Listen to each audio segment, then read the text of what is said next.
दर्शकवृन्द, आज हामी can infotech 2018 भइरहेको ठाउँमा ब्रिकुटी मण्डपमा आइपुगेका छौँ र यसै क्रममा हामी फुडमारियोको स्टलमा आइपुगेका छौँ र हामीले फुडमारियोको बारेमा केही जानकारी लिन सक्दछौँ। यहाँ कुरा गर्न गइरहेका छौँ। यहाँलाई स्वागत छ आइसिटी। नमस्ते हजुरलाई पनि। सर, यो फुडमारियो चाहिँ क्यान इन्फोटेकमा फुडमारियोको उपस्थिति चाहिँ किन? फुडमारियो क्यान भनेको यतिकै पनि नेपालको इन्फर्मेसन टेक्नोलोजीको सबैभन्दा ठुलो एउटा फेस्टिभल हो। यहाँ अब टन्नै 3 देखि 5 लाख मान्छेहरू भिजिट गर्छ होइन। अनि जसमध्ये चाहिँ अब यो खास यो अहिले योपालि छुट्टै चाहिँ यो स्टार्टअप सेक्सन भनेर पनि क्यानले छुट्टै छुट्याएको छ। अनि त्यही भएर आफ्नो उपस्थिति भयो भने अब हाम्रो पोटेन्सियल कस्टमरहरू पनि भेट्छ र हामीले मान्छेहरूसँग इन्टरेक्ट गर्छ।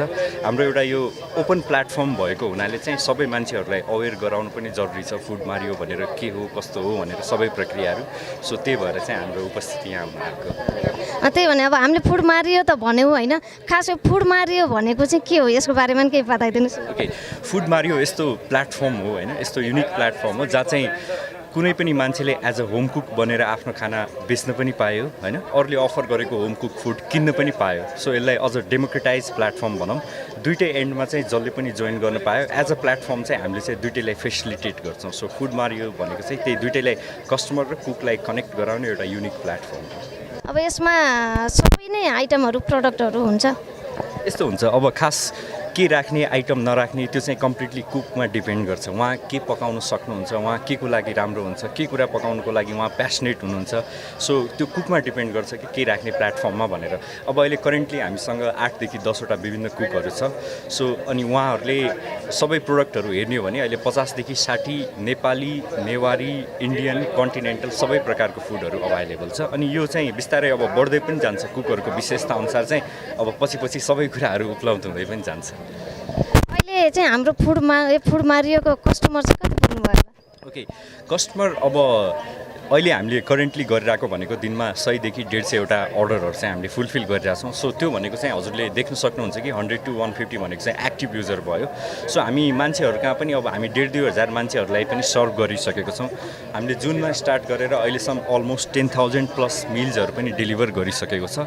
सो मान्छेहरूले अब कुकहरूलाई पनि एकदमै बेनिफिट भइरहेछ। उहाँले घर बसी एउटा छुट्टै इन्कमको एउटा स्रोत पाउनु भएको छ। अनि कस्टमरहरूले पनि एकदमै रिजनेबल प्राइसमा healthy hygienic home cooked food पाइरहनु भएको छ।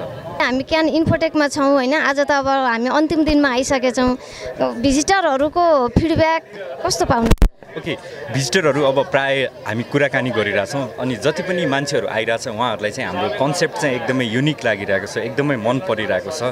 अनि प्लस अब यहाँबाट जति पनि मान्छेहरूले हामीलाई कुराकानी गरेर जब घर जानुहुन्छ उहाँले हामीलाई पेज लाइक गरेर मेसेज पठाइरहनु भएको छ, पेजलाई रेट गरिरहनु भएको छ, हजुरले यस्तो राम्रो गरिरहनु भएको छ। सो ओभरअल हेर्ने हो भने चाहिँ फिडब्याक चाहिँ क्वाइट अमेजिङ छ कि एकदमै राम्रो छ। सो त्यसले अब झन् अझ हामीलाई चाहिँ अझ मोटिभेट गर्छ होला अझ फर्दर राम्रो गर्नुको लागि चाहिँ। ओके, सो आइसिटी फ्रेम अब मैले पहिलेदेखि फलो पनि गरिरहेको हो। एउटा राम्रो सूचना प्रविधि सम्बन्धी एउटा राम्रो पोर्टल हो।